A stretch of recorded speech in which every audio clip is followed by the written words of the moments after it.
BRS మాజీ MLA Balka Suman మరోసారి controversial comments చేశారు.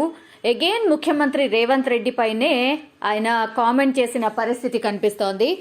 ముఖ్యమంత్రి రేవంత్ రెడ్డిపై బీఆర్ఎస్ నేత అయితే బాల్క సుమన్ మరోసారి నోటీసులు రిసీవ్ చేసుకున్న తర్వాత కూడా ఆయన మరోసారి రేవంత్ రెడ్డి పైనే మాట్లాడినటువంటి పరిస్థితి. ఎందుకంటే మనందరికీ తెలుసు, మొన్ననే జరిగింది ఆ ఇన్సిడెంట్. ముఖ్యమంత్రికి ఒక సభలో మాట్లాడుతూ చెప్పు చూపిస్తూ సుమన్ మాట్లాడడం, అండ్ కాంట్రవర్షియల్ కామెంట్స్ చేయడం, డైరెక్ట్ ముఖ్యమంత్రిని అటాక్ చేయడం, ఇవన్నీ కూడా జరిగిపోయాయి. సో గత 3 రోజుల క్రింద ఆయన కామెంట్ చేశారు, చెప్పు చూపించారు సీఎం రేవంత్ని గురించి మాట్లాడుతూ. సో అప్పుడు మంచిర్యాలలో చేసినటువంటి కామెంట్స్, సో మంచిర్యాల పోలీసులు అయితే ఆయన మీద ఫిర్యాదు చేశారు అండ్ కేసులు కూడా నమోదు చేసిన పరిస్థితి. అయితే 2 రోజుల పాటు ఆయన కనిపించలేదు, అబ్స్కాండ్ అయ్యారు, నేపాల్ వెళ్ళిపోయాడు అని బాల్క సుమన్ కోసం టీంలుగా ఏర్పడి పోలీసులు వేట సాగిస్తున్నారు అని, గాలిస్తున్నారు అన్నటువంటి వార్తలు అయితే చూస్తూ ఉన్నాం. బట్ ఈరోజు ఆయనకు మధ్యాహ్నం పోలీసులు అయితే నోటీసులు సర్వ్ చేశారు.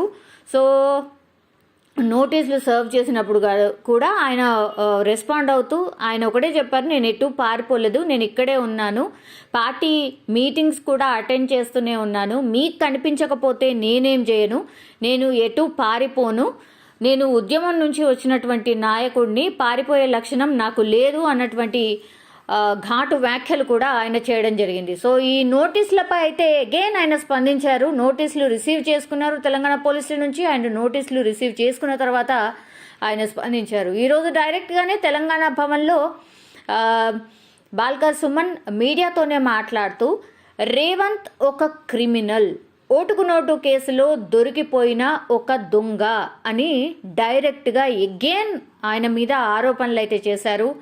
ఆయనకు నిన్ననే సుప్రీంకోర్టు రేవంత్కు ఈ కేసులో నోటీసులు కూడా ఇచ్చింది అన్నటువంటి మాటను గుర్తు చేస్తూ అగైన్ సీఎం రేవంత్ రెడ్డిని టార్గెట్ చేస్తూ ఇట్లాంటి మాటలే మాట్లాడడం జరిగింది. సో నోటీసులు రిసీవ్ చేసుకున్న తర్వాత అగైన్ ఆయన ఎక్కడ కూడా తగ్గకుండా మళ్ళీ సీఎం రేవంత్ గురించే ఆయన మాట్లాడడం జరిగింది. ఈసారి అయితే డైరెక్ట్గా రేవంత్ ఒక క్రిమినల్, ఓటుకు నోటు కేసులో దొరికిపోయిన ఒక దొంగ అంటూ ఆయన ఆరోపించడం జరిగింది. అండ్ ఇది ఈ కేసు సుప్రీం కోర్టులో పడినటువంటి కేసు. సో సుప్రీం కోర్టు ఆయనకైతే రీసెంట్లీ మొన్ననే శుక్రవారం రోజు నోటీసులు కూడా జారీ చేసింది. సో ఆ కేసుకి సంబంధించిన విచారణ రాబోతోంది. ఇది పాత కేసే, కొత్త కేసేం కాదు, మనందరికీ తెలుసు. ఓటుకు నోటు కేసు అప్పుడు టీడీపీ హయాంలో, అంటే ఉమ్మడి రాష్ట్రంగా ఉన్నటువంటి టైంలో స్టీఫెన్ రవీంద్రకు సంబంధించి ఆయనను ఎమ్మెల్సీలో తనకు వాళ్ళకు అనుకూలంగా, అంటే టీడీపీ పార్టీకి అనుకూలంగా ఓటు వేయాలి అని రిక్వెస్ట్ చేస్తూ సీఎం రేవంత్ డైరెక్ట్ వెళ్ళి ఆయనను కలవడం అండ్ 50 లక్షలు ఆయనకు చూపడం అన్నటువంటిది వీడియోస్ రిలీజ్ అయ్యాయి. దాని మీద చాలా రోజుల పాటు కేసు నడిచింది అండ్ జైలుకి కూడా వెళ్ళి రావడం జరిగింది. సో ఆ విషయాన్ని ప్రస్తావిస్తూ ఈరోజు బాల్క సుమన్ ఆయన మీద మరోసారి ఒక రకంగా మాటల దాడి, ఆ మాటల తీవ్రత పెంచారు అని అనుకోవచ్చు. సో ఆయననే ఒక క్రిమినల్ అయినప్పుడు అతని నుంచి ఇంతకంటే గొప్పగా ఏం ఆశిస్తాం అన్నటువంటి మాట చెప్పారు. అంటే ఆయననే ఒక కేసులో ఉన్నటువంటి వ్యక్తి అండ్ నాకు నోటీసులు సర్వ్ చేయడం ఏంది, నేను మాట్లాడింది కరెక్టే అన్నటువంటి మాట చెప్పే ప్రయత్నం చేస్తున్నారు బాల్క సుమన్. సో ఆ కామెంట్స్ని అట్లనే చూస్తున్నారు రాజకీయ పరంగా. అండ్ ఇందిరమ్మ రాజ్యం, ప్రజాపాలన అంటే నిర్బంధం, నయవంచన అన్నట్టుగా తయారైపోయింది అన్నటువంటి మాట కూడా చెప్పే ప్రయత్నం చేశారు బాల్క సుమన్. ఈ రాజకీయ కక్ష సాధింపు చర్యలను ఇప్పటికైనా ఆపేయండి, రాజకీయంగా ఒక కక్ష సాధింపు చర్యల్లాగానే వీటిని చూస్తున్నాం అన్నటువంటి మాట చెప్తున్నారు. అండ్ నేను ఇట్లాంటి పదాలు వాడడానికి కారణం కూడా ఇట్లా కాంగ్రెస్ ప్రభుత్వం కేసులు పెడుతోందని, మరియు నేను ఉద్యమ నాయకుడు అండ్ మాజీ ముఖ్యమంత్రి కేసీఆర్ పైన మరి రేవంత్ కూడా ఇట్లనే మాట్లాడిండ్రు కదా. సో కరెక్ట్గానే మాట్లాడాను, ఆయన మీద మరి అట్లా ఎట్లా మాట్లాడతారు, మాజీ ముఖ్యమంత్రి కేసీఆర్ పైన అండ్ ఆయన ఉద్యమ నాయకుడు, రాష్ట్రాన్ని సాధించినటువంటి వ్యక్తి, ఆయన మీద మరి రేవంత్ మాట్లాడిన మాటలు అవెట్లా ఉన్నాయి, మరి దాని గురించి ఎవరు ఎందుకు మాట్లాడట్లేదు అని కూడా క్వశ్చన్ చేస్తున్నారు బాల్క సుమన్. అలాంటప్పుడు అట్లా మాట్లాడినప్పుడు సీఎం రేవంత్ పైన కూడా మరి కేసులు పెట్టాలని ఆయన డిమాండ్ చేస్తున్నారు. కేసీఆర్ అండ్ తమ పార్టీ నేతలపై, అసలు కాంగ్రెస్ నాయకులు కావచ్చు, సీఎం రేవంత్ రెడ్డి వాడుతున్నటువంటి భాష ఏదైతే ఉందో మరి వాళ్ళందరిపైన కూడా, కాంగ్రెస్ నేతలపై కూడా మరి కేసులు పెట్టాలి. ఎందుకు పెట్టట్లేదు? ఇప్పటిదాకా మేము చాలా ఫిర్యాదులు చేశాం, మరి ఇష్టం వచ్చినట్టు మాట్లాడుతున్నారు కాంగ్రెస్ నాయకులు, ఇష్టం వచ్చినట్టు బిహేవ్ చేస్తున్నారు, ఎక్కడ కూడా ప్రోటోకాల్ పాటించట్లేదు, ఎవరిని పడితే వాళ్ళను ఎంత అంటే అంత మాటలు మాట్లాడుతున్నారు, మరి మేము కూడా కేసులు పెట్టాలని రిక్వెస్ట్ చేసినప్పుడు మరి వాళ్ళ మీద ఎందుకు కేసులు పెట్టట్లేదు అన్నటువంటి మాట మాట్లాడారు. ఎగైన్ ఆయన ఇలాంటి కాంట్రవర్షియల్ కామెంట్స్ చేశారు. మరి తమ నేతలపై కాంగ్రెస్ నాయకులు అడ్డగోలుగా మాట్లాడితే ఊరుకునేది లేదు.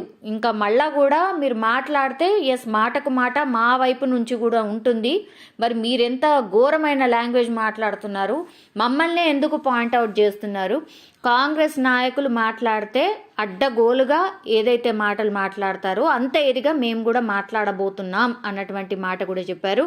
దెన్ ముఖ్యమంత్రి రేవంత్ రెడ్డికి కానీ, కాంగ్రెస్ నేతలకు కానీ తెలంగాణ ప్రజలు డెఫినెట్లీ బుద్ధి చెప్తారు అని కూడా బాల్క సుమన్ హెచ్చరించినటువంటి పరిస్థితి కనిపిస్తోంది. ఆ మాటల దాడి అయితే పెరిగిపోయింది.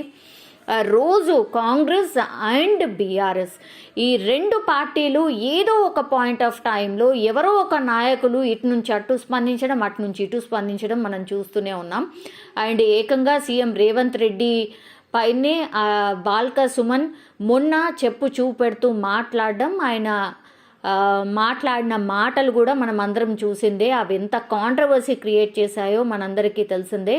సో వాటన్నిటి పైన కూడా ఈరోజు ఆయనకు మంచిర్యాల పోలీసులు అయితే నోటీసులు సర్వ్ చేయడం జరిగింది. మీ వివరణ ఏంటి అన్నటువంటి మాట అడగడం జరిగింది. సో ఆ వెనువెంటనే ఆయన ఎగైన్ మీడియా సమావేశం పెడుతూ మళ్ళీ ఇట్లాంటి మాటలు మాట్లాడడం ఇప్పుడు కలకలం క్రియేట్ చేస్తున్నాయి. మరి ఫర్దర్గా ఏం జరగవచ్చు? నిజంగానే మొన్నటి నుంచి కూడా మనందరికీ తెలుసు బాల్క సుమన్ అరెస్ట్ కాబోతున్నారు అన్నటువంటి మాట. ఈరోజైతే నోటీసులు అయితే సర్వ్ చేశారు. మరి ఇప్పుడు మాట్లాడినటువంటి మాటలు ఏవైతే ఉన్నాయో ఎగైన్ సీఎం రేవంత్ రెడ్డి మీద ఇట్లాంటి కాంట్రవర్షియల్ కామెంట్స్ చేశారు కాబట్టి డెఫినెట్లీ బాల్క సుమన్ అరెస్టే కాబోతున్నారు అన్నటువంటిది అయితే వినిపిస్తోంది. మరి అందుబాటులో లేరు, ఎక్కడున్నారు ఏంటి అన్నటువంటిది మొన్నటి వరకు వెతికే ప్రయత్నం చేస్తున్నారు పోలీసులు.